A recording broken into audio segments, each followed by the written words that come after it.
As this is a first steps video, I'm going to limit my coverage of the isolated queen's pawn to a few selected examples.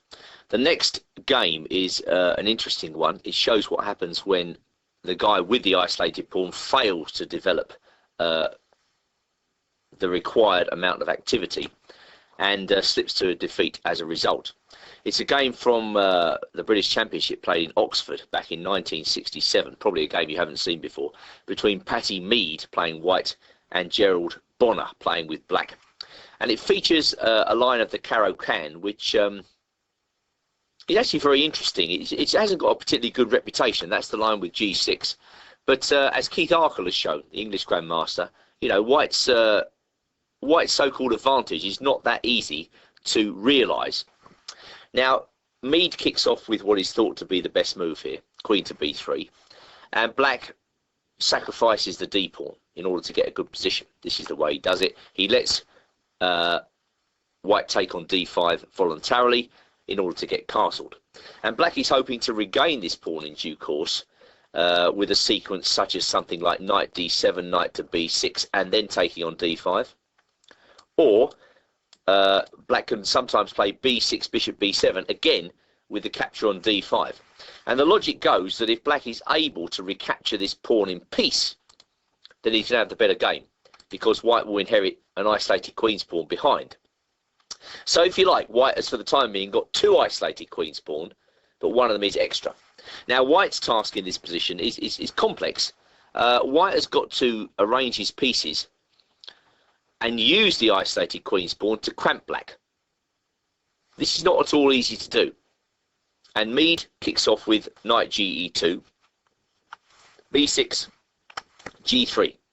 So it's clear that white intends to just reinforce that pawn for the time being and make life difficult for black to regain it. So Bonner plays knight a6, probably with the idea of coming to c7 and again taking this pawn in broad daylight. White castles. And now an interesting move here, queen to d6. Well, I think that forces some sort of clarification. I think that move is trying to anticipate white playing knight to f4, protecting that pawn one more time. I presume after that, black can go knight c7, put a rook on d8, and then in due course take the pawn. That's the idea. Queen d6, of course, encourages white to play bishop f4, but then, of course, the white knight can't reach f4, and black drops back, with again the intention of maybe piling up on d5, rook fd8, and then taking the pawn. So he's given white a free move, but on the other hand, he's encouraged the white bishop to come to f4. This is the type of intricate play you can sometimes get in isolated queen's pawn positions. So white makes a radical decision here. He plays d6, and this changes the nature of the game. Whereas before it was a kind of positional struggle, now it becomes rather tactical, as black is allowed to take on g2, but white's point is he wants to play a Zwischenzug here, d takes e7. And this is a very risky operation, as it encourages black to sacrifice the exchange, which is what Bonner does. He takes f8 equals queen, bishop takes f8, and now white's got some serious problems with his king. Not only has he got an isolated queen's pawn, he's got white square weaknesses around the king. Bishop e5 makes room for a knight to come to f4. I mean, black's idea is pretty simple. He wants to play queen h3 and checkmate. So white's got to defend himself against that. Bishop e5 was answered by knight h5. And now basically white's got to find an only move here to stay on the board. And Mead doesn't do it. He plays knight e4. He has to play queen d1. Now this was given in the bulletin of the tournament as not particularly good due to f6. But white has a saving resource here, which the bulletin didn't find, and that's queen to d3. Amazingly, white can claw his way back into the game if he plays like this.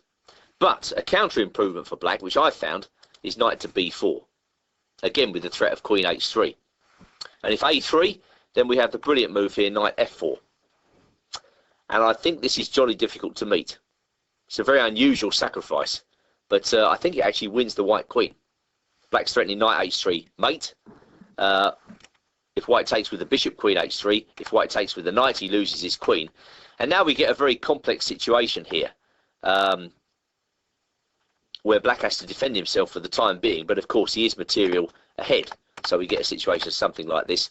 The computers give black as a bit better. I think this is just very unclear. I'm not so sure. You know, white's pieces are very well coordinated. Nominally, black is better, but I think over the board this might be quite difficult to play with the black square weaknesses around the king.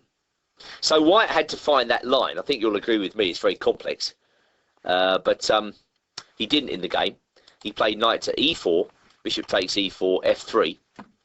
And this allows the black bishop to settle on a beautiful central square and to follow up with knight b4. And there are some quite unusual tactical effects coming up, so don't switch off your sets. Now black is rampaging all over white's position with his minor pieces here. The bishop makes way for a knight to come to d5, already threatening knight to e3, which white defends himself against, but he runs straight into bishop b4. The queen comes to d3. Black harries the queen by preparing bishop a6. White goes rook f2. White can't get his rooks into the game here. That is his problem. Meanwhile, black marches on with accurate and aggressive moves. Knight comes to e6. White could never really get going in this game. Black just completely outmaneuvers him. You'll note the isolated queen's pawn is just getting in the way. There's no way for white to develop any activity whatsoever. So white has to defend with knight g1. The bishop comes into e1. This is a pretty unusual position. And after rook g2, black finishes off with the aesthetic knight to e3. So that is what can happen when you don't get going with the isolated queen's pawn. You can be completely encircled.